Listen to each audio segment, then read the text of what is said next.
ई पाठशाला के YouTube channel पे मैं आलोक कुमार आप सभी का स्वागत करता हूं। मैथ सीटेड स्पेशल का आज प्रैक्टिस सेट नंबर 3 लेकर के आया हूं। इसमें भी कुल हम लोग 15 प्रश्न पे आज बात करेंगे और प्रत्येक प्रश्न में जो कॉन्सेप्ट का यूज हो रहा होगा उस कॉन्सेप्ट को भी सीखने का प्रयास करेंगे। तो चलिए स्टार्ट करते हैं आज का सेशन। ये है पहला क्वेश्चन कह रहा है किसी विद्यालय में 660 विद्यार्थी हैं।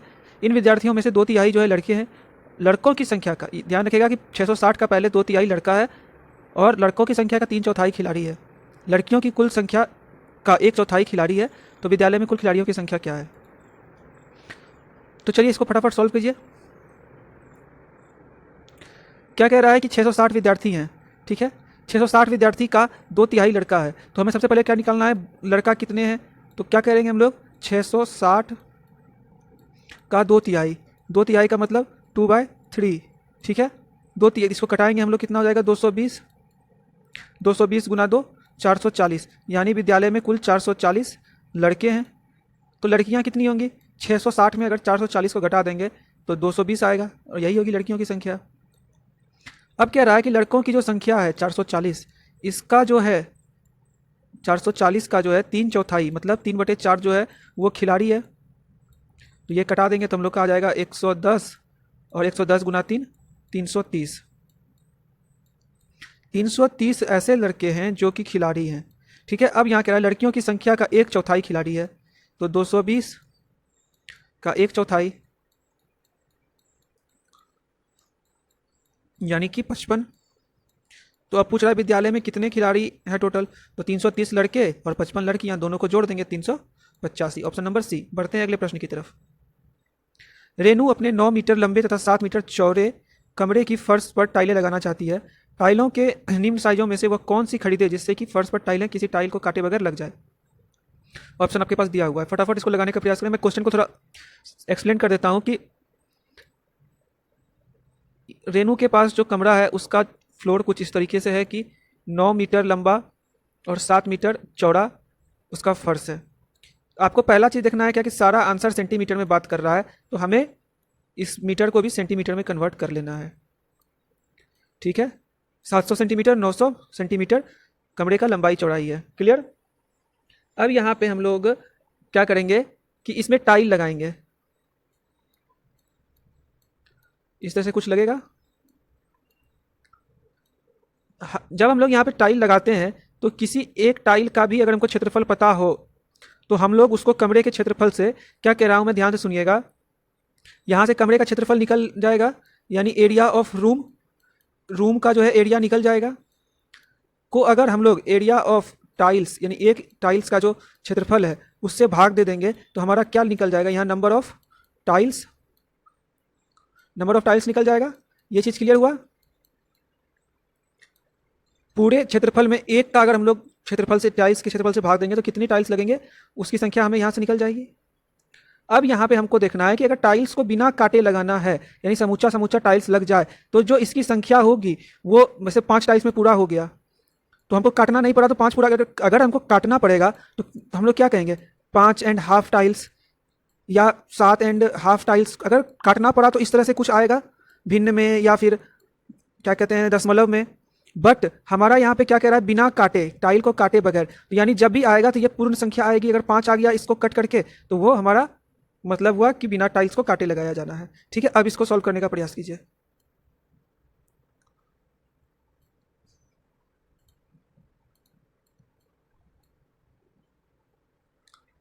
चलिए मैं इसको सॉल्व करता हूँ, आप लोग कर चुके होंगे। अब इसको देखते हैं कि इसको कैसे करेंगे। यहाँ पे हमें जो है टाइल्स के बारे में कुछ दिया नहीं हुआ है कि टाइल्स की लंबाई चौड़ाई कितनी है। 4 ऑप्शन दिया हुआ है, इन चारों में से कौन सा टाइल्स का यूज करना है ये हमको खुद से चेक करना होगा। तो हम क्या करेंगे कि चारों टाइल्स का क्षेत्रफल निकालेंगे। 4 प्रकार के टाइल्स जो लगाने को दिए हुए हैं, इसका चारों का क्षेत्रफल निकाल लेंगे और हर एक को इसके क्षेत्रफल से, फ्लोर के क्षेत्रफल से भाग देकर देखेंगे, जिसमें पूरा का पूरा कट जाएगा वो टाइल्स जो है उस पर कंप्लीटली लग जाएगा बगैर काटे। तो चलिए करते हैं। पहले हम लोग फर्श का क्षेत्रफल निकाल लेते हैं।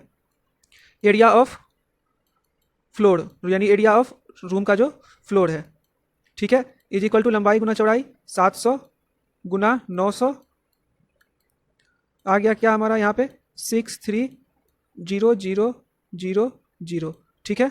अब इसको एक बार इससे भाग देंगे, एक बार इससे भाग देंगे, एक बार इससे भाग देंगे, एक बार इससे भाग देंगे, जिससे पूरा का पूरा कटेगा वही उसका आंसर होगा। तो अब इसको यहाँ पे नीचे 35 गुना 35 रख के देखेंगे, 40 गुना 65 देखेंगे, सबको कटाएंगे। तो जब हम लोग ऑप्शन नंबर डी को रखेंगे तो ये पूरा का पूरा कट जाएगा। इसका आंसर डी हो गया। ठीक है, आप इसको करके देखिएगा। मैं इसको डी वाले को करके दिखाता हूँ, बाकी और किसी से नहीं कट रहा है।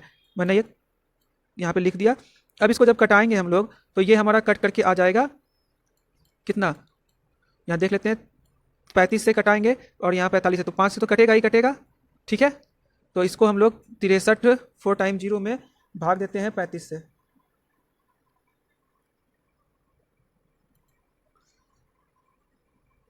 पैंतीस गुना 45, एक सेकेंड इसको रुकिए। 5 से कटाएंगे तो 5 एकम 5 5 36 5 7 35, और 5 से कटेगा तो 5 एकम 5, उसके बाद बचेगा 13 5 दूनी 10 5 36 000। अब फिर इसको कटाएंगे 45 से, 5 नमा 45, और फिर 5 से कटाएंगे तो 5 दूना 10 5 6 25 5 दूना 10 00 25200। फिर यहाँ 9 आ गया, 9 से कटेगा क्या, 9 दूनी 18 7 यहाँ कट जाएगा, 9 दूनी 18, बचेगा यहाँ 7 और 2 72, 9 8 72 और 00, ये भी कट गया। 7 से कटेगा अब क्या, 7 या 21, बचा यहाँ 7 70 7 चौक 28, बराबर तो कट गया 400 बार में। यानी क्या हो जाएगा, 400 टाइल अगर हम लोग इस मेजरमेंट का लेते हैं तो फ्लोर को पूरा का पूरा कवर कर लेगा बिना काटे हुए। क्लियर है, समझ गए होंगे। बढ़ते हैं अगले प्रश्न की तरफ। 6 घंटे में सेकंडों की संख्या निम्नलिखित में से कितने मिनटों की संख्या, किसकी मिनटों की संख्या के बराबर होगा। फटाफट इसको सॉल्व कीजिए, बहुत ईजी क्वेश्चन है। क्वेश्चन कह रहा है कि 6 घंटे में जितने सेकंड होंगे वो बराबर होंगे किसके मिनटों की संख्या, 10 दिन के मिनटों की संख्या के बराबर, 15 दिन के मिनटों की संख्या के बराबर, कि 12 या 16। तो चलिए पहले हम लोग निकालते हैं 6 घंटे में सेकंडों की संख्या कितनी होगी। तो 1 घंटा में 60 मिनट और 1 मिनट में 60 सेकेंड, तो 60 गुना 60, और ये 1 घंटा का निकला, हमको निकालना कितना का, 6 घंटे का, गुना 6, ये क्या आ जाएगा 21600, 6 के 36, 6 के 216 और 2 जीरो। क्लियर है। अब हमको निकालना है यहाँ मिनटों की संख्या। तो यहाँ सारा देखते हैं दिन में दिया हुआ है, हम निकाल लेंगे अगर एक दिन में कितने मिनट होंगे वो निकाल लेंगे, और अगर उसको इसमें भाग देंगे तो दिन की संख्या निकल जाएगी। तो हम लोग निकालते हैं एक दिन में कितने मिनट होंगे। तो एक दिन में 24 घंटे और 1 घंटे में 60 मिनट। ध्यान रखिएगा मिनट तक की बात कर रहा है, इसलिए मिनट तक ही रुक जाएंगे, सेकंड पे नहीं जाना है। ठीक है, ये क्या निकला, एक दिन में मिनटों की संख्या। अब अगर इसको हम लोग 21,600 में भाग दे दें तो ये निकल जाएगा दिनों की संख्या 24 गुना 60, 0 0 कैंसिल, 24 से कटाएंगे, 6 से कटेगा, 6 या 18, हाँ कट जाएगा, 6 या 18, बच्चा इधर 3 और 6 36, 6 के 36, 360 बार में कट जाएगा।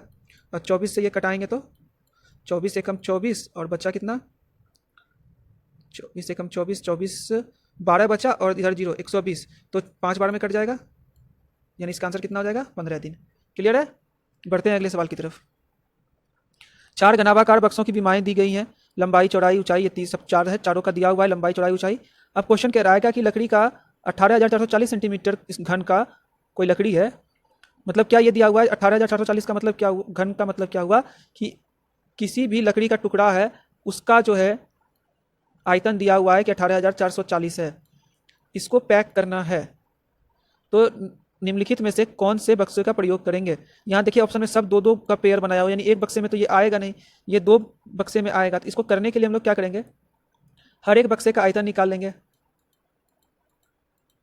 और जिन 2 बक्से का आयतन मिला करके, जैसे ऑप्शन में यहाँ दिया हुआ है 1 नंबर का 1 और 2, अगर 1 और 2 का ऑप्शन जोड़ करके 18,440 पूरा जाता है तो वो आंसर होगा, या फिर 1 3 को जोड़ के देखेंगे, 2 3 को देखेंगे, या फिर 2 4 को करके देखेंगे। क्लियर है, इस तरह से इसको करके देखना होगा हमको। तो हर एक का आयतन निकालते हैं। जब हम लोग 20 गुना 25 गुना 18 करेंगे तो इसका आंसर आएगा, मतलब आंसर नहीं, इसका वैल्यू आएगा 9,000। जब इसको गुना करेंगे तो आएगा 9200, जब इसको करेंगे तो 9240, और जब इसको करेंगे तो 9120। अब क्या पहला दूसरा मिला करके 18,440 पूरा जाता है, तो ये 9,000 और 9200 जोड़ेंगे तो 18,200 ही होगा।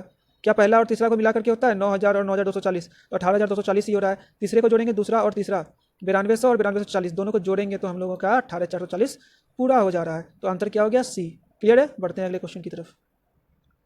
किसी आयत की लंबाई 80 सेंटीमीटर परिमाप वाले एक वर्ग की भुजा का 2 गुना है। ठीक है, क्या कह रहा है क्वेश्चन, एक आयत है, इसकी जो लंबाई होगी वो किसी वर्ग के परिमाप का, मतलब इस वर्ग का परिमाप 80 सेंटीमीटर परिमाप वाले एक वर्ग के भुजा के 2 गुना होगा। इसका परिमाप दिया हुआ है, तो वर्ग का परिमाप बराबर क्या होता है, 4 गुना भुजा, यही होता है ना, 4 गुना साइड। तो यहाँ पे 4 गुना साइड का वैल्यू कितना दिया हुआ है, 80 सेंटीमीटर। तो यहाँ पे भुजा इज इक्वल टू क्या हो जाएगा, 80/4 यानी क्या, 20। यानी अगर इसकी भुजा 20 है तो इसकी लंबाई क्या हो जाएगी, इसकी 2 गुनी 40, और इसका चौड़ाई कितना दिया हुआ है, 20। अब प्रश्न क्या कह रहा है, आयत का क्षेत्रफल वर्ग के क्षेत्रफल से कितना अधिक है, तो इसका क्षेत्रफल क्या हो जाएगा, 40 गुना 20 800, और वर्ग का क्षेत्रफल क्या हो जाएगा यहाँ पे, 20 गुना 20 400। तो आयत का क्षेत्रफल वर्ग से कितना अधिक है, 400। क्लियर है, ऑप्शन नंबर डी समझ में आ गया होगा। बढ़ते हैं अगले प्रश्न की तरफ।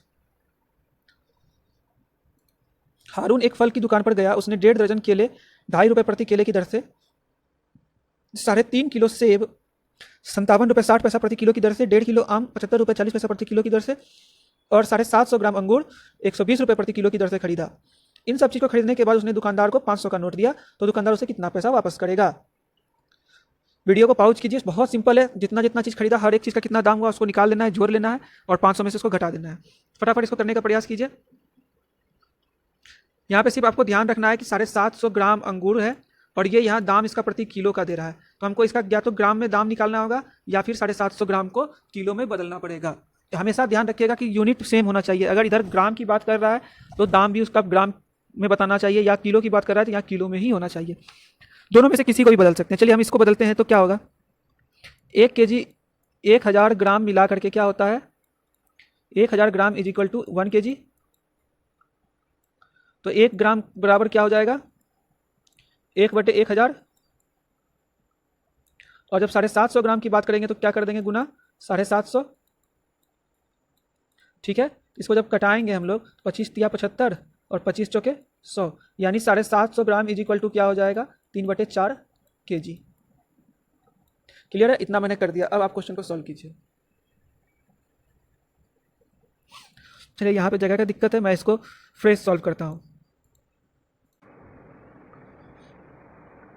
पहला चीज़ है 1.5 दर्जन केला खरीदा, तो 1.5 दर्जन केला का मतलब क्या हो गया, 12 + 6 केला, यानी 18 केला टोटल उसने खरीदा। रेट क्या था, 2.5 2.5 रुपये प्रति केला की दर से। तो केले का दाम कितना हो गया टोटल, 18 दूना 36 और 9 45 रुपया। ये केला का निकाल लिया। अब हमको क्या खरीदना है, सेब, एप्पल। एप्पल कितना खरीदा उसने, 3.5 kg। क्या रेट से खरीदा, 57 रुपया 60 पैसा की दर से। तो इसको गुना कर लेंगे, आ जाएगा 201 रुपया 60 पैसा। ठीक है, अब फिर क्या खरीदा, आम खरीदा। कितना खरीदा, 1.5 kg। क्या रेट से खरीदा, 75 रुपया 40 पैसा की दर से। गुना कर लेंगे इसको, ये आ जाएगा 113 रुपया 10 पैसा। अब क्या खरीदा, अंगूर, ग्रेप्स खरीदा, कितना, 750 ग्राम, और उसको किलो में बदला हमने, कितना लिखा, 3/4 kg। 3/4 गुना 120 रुपये के दर से, तो ये हमारा आ गया 90 रुपये। अब सबको जोड़ लेंगे, और 500 का नोट दिया तो 500 रुपये में से उसको घटा देंगे तो कितना पैसा वापस होगा वो हम लोगों को पता चल जाएगा। तो इसको जोड़ने पे आ जाएगा 449 रुपया 70 पैसा। 60 10 70, और इधर जोड़ लेंगे तो 449। इतना रुपया का सामान खरीदा, 500 का नोट दिया, तो कितना बचा उसके पास वापस होने के लिए, 50 रुपया 30 पैसा। क्लियर है, क्लियर है, इसका आंसर क्या हो जाएगा, 50 रुपये 30 पैसा। ध्यान रखना है सिर्फ आपको, क्या इसमें था, चेक किया जा रहा था आपका कॉन्सेप्ट कि आपको इस चीज़ के बारे में जानकारी है कि नहीं। ठीक है, इस सब तरह के छोटे चीज़ों को पहले एक एक को गौर से देख लेना है। अगर यहाँ प्रति केला कह रहा है तो प्रति केला, अगर यहाँ प्रति दर्जन कहता तो यहाँ पे 1.5, 1.5 दर्जन का मतलब 1.5 × 2.50 करते, लेकिन यहाँ प्रति केला की बात कर रहा था, इसलिए हमने इसको केले की संख्या निकाला, फिर यहाँ सबको एक तरीके से लेकर के आया, फिर हमने इसको सॉल्व किया। बढ़ते हैं अगले क्वेश्चन की तरफ। लकड़ी के बक्सों में 10,290 पुस्तकों को पैक करना है। यदि एक बक्से में 98 पुस्तकें पैक हो सकती है और एक बक्से का मूल्य 518 दिया हुआ है, तो टोटल पुस्तकों को पैक करने में कितने पैसे खर्चे होंगे? सिंपल है क्वेश्चन, बन जाएगा, इसको फटाफट बनाइए। देखिए हमको टोटल बुक कितना पैक करना है, 10,290, ठीक है। एक में कितना किताब अट रहा है, 98। एक बक्से में 98 पुस्तक अट रहा है। अगर हम लोग 10,290 को 98 से भाग दे देंगे तो यहाँ पे बक्सों की संख्या निकल जाएगी। तो जब 10,290 को हम लोग 98 से भाग देंगे तो 98 एक बार में होगा, फिर यहाँ बचेगा कितना, 4 नहीं लगेगा, 0 लगाएंगे, 49 से नहीं लगेगा, 0 लगाया, और बच्चा कितना, 98 बच्चे कट जाएगा। 105 बक्से लगे टोटल। एक बक्से का कीमत दिया हुआ है 518, तो 105 बक्से का कीमत कितना हो जाएगा, 105 गुना एक बक्से का कीमत यानी 518, तो बराबर क्या आ जाएगा, 54,390 रुपया। क्लियर है, सिंपल क्वेश्चन था। बढ़ते हैं अगले क्वेश्चन की तरफ। प्राथमिक स्तर पर लंबाई को मापना विषय पढ़ाने के लिए कौन सा श्रेणी क्रम उत्तम है? 4 टर्म दिए हुए हैं, चारों को अरेंज करना है। क्या क्या 4 दिए हुए हैं? प्रमाणिक माप का उपयोग करना, अप्रमाणिक माप का उपयोग करना, प्रमाणिक इकाई को विकसित करना, या फिर तुलना करना। फटाफट लगाइए, पेडागोजी की बात आ गई यहाँ पे। इसका सही आंसर होगा ऑप्शन नंबर सी। हम किसी बच्चे को 2 सामान दिखाए, जैसे 2 पेंसिल दिखाए, एक पेंसिल जो बिल्कुल नहीं है, एक पेंसिल जो आधी यूज हो चुकी है। हमने बच्चों को दिखा करके कहा कि इसमें से कौन सी बड़ी है, हमको मापना है, इसको माप के बारे में दिखाना है, सिखाना है बच्चों को। तो बच्चे देख करके कहेंगे कि सर ये वाली पेंसिल बड़ी है, तो हम बोलेंगे कि क्यों?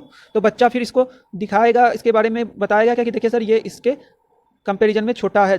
तो क्या किया, पहले वो तुलना किया, फिर वो बोलेंगे कैसे छोटा है, तो बच्चा कहेगा ना देखिए सर जब इन दोनों को सटाते हैं तो ये पेंसिल जो है इसके आधे दूर तक ही आता है। या फिर बोलेगा सर जब इसको हम लोग उंगली से नापते हैं तो ये 4 उंगली 5 उंगली आता है, बट ये उससे ज़्यादा है।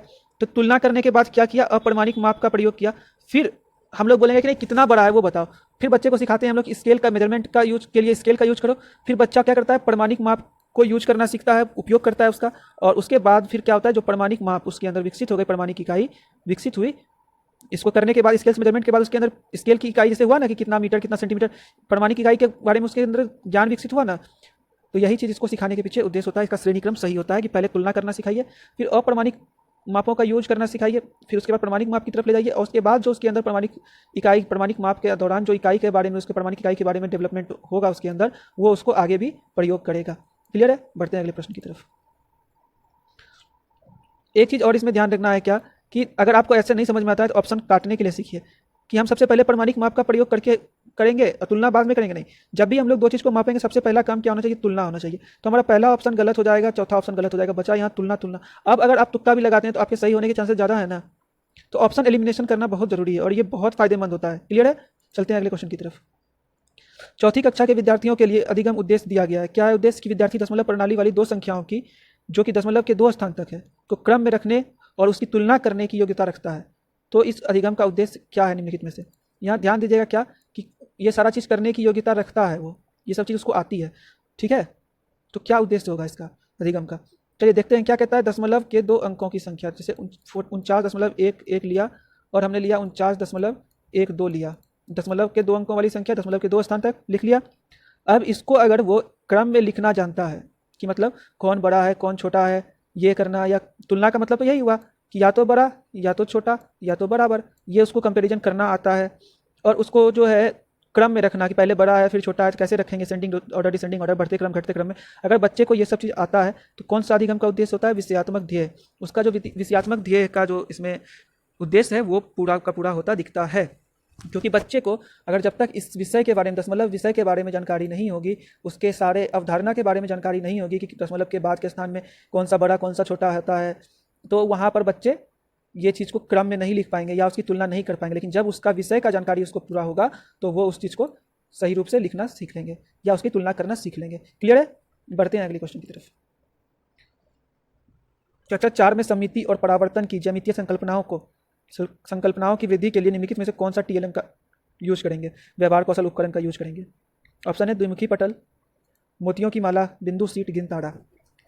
इसमें तो आप ऑप्शन एलिमिनेशन के द्वारा ही इसको लगा सकते हैं। फटाफट अपना क्वेश्चन पढ़िए और आंसर लगाने का कोशिश कीजिए। देखिए मैंने गिन ताड़ा के बारे में पहले ही बताया था, गिन ताड़ा का फोटो भी दिखाया था। ये बच्चों को गिनती सिखाने के लिए प्रयोग होता है। जैसे समिति कैसे सिखाएंगे? अच्छा, पहले समिति होता क्या है इसके बारे में आप लोगों को पता है तो ठीक है, नहीं पता है तो मैं बताता हूँ। कोई भी आकृति को अगर हम बीचों बीच काटते हैं तो दोनों तरफ की जो आकृति अगर हूबहू हो जाती है तो ये क्या कहलाएगा? सममिति। सिमेट्री जिसको इंग्लिश में कहते हैं। जैसे ये सर्कल है, इसको काटेंगे तो दोनों तरफ एक जैसा होगा। और परावर्तन का मतलब यहाँ पे क्या हुआ कि अगर यहाँ पे कोई इमेज रख देंगे तो इसका जो उसके अंदर यहाँ पर अगर कोई आईना रख देंगे तो इस तरफ का जो इमेज इसमें बनेगा वो हूबहू इसी के जैसा बनेगा। और यहाँ पे मान लीजिए ये लाइन जो काटा मैंने ये दर्पण है, तो इस तरफ का जो होगा फिगर वो भी अगर इसी की तरह हो जाता है तो इसी को हम कहते हैं कि परावर्तन या सममिति, सिमेट्री। ठीक है, इस तरीके से अगर हम लोग इंग्लिश का लेटर लेते हैं, अल्फ़ाबेट लेते हैं ए, अगर हम लोग इसको इस तरह से काट देंगे दोनों तरफ हूबहू हो जाएगा। ओ हो गया, एम हो गया। क्या हम लोग पी को काट करके बना सकते हैं? वैसा नहीं बना सकते हैं। तो ये सिमेट्री नहीं हुआ, सममिति नहीं हुआ, ये सममिति हुआ, ये सममिति हुआ, ये सममिति हुआ।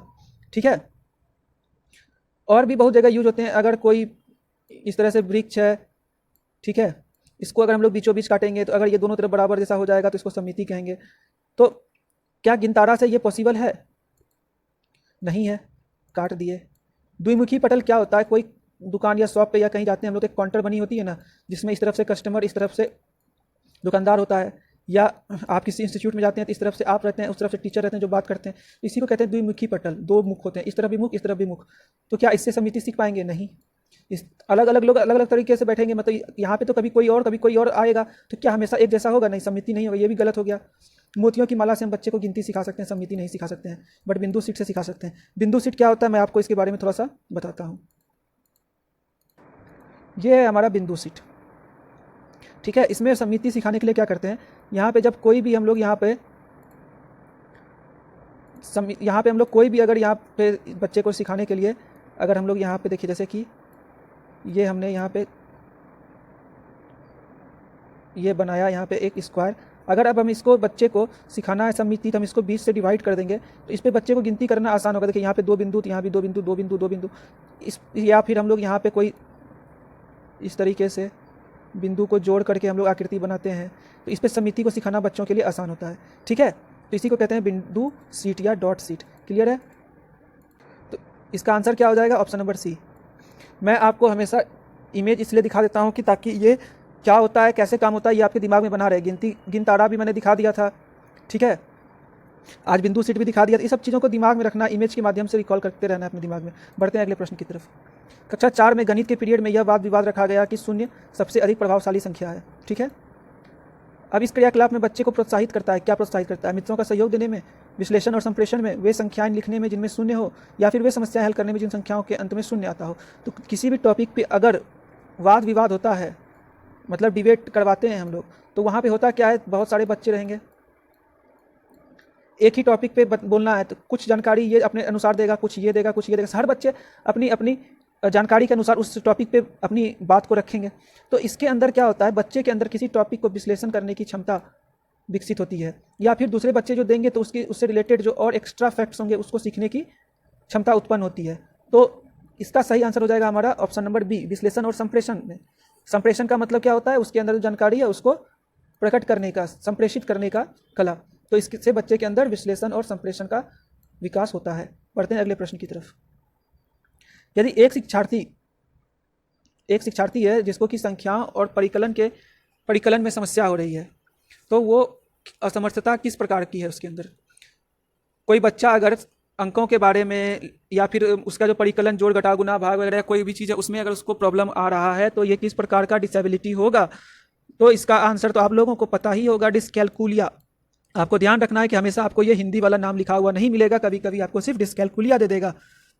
तो आपको ये पता होना चाहिए, डिस्कैलकुलिया में गणितीय अक्षमता की बात होती है, डिसलेक्सिया में पढ़ने से रिलेटेड अक्षमता की बात होती है, और डिस्ग्राफिया में लिखने से।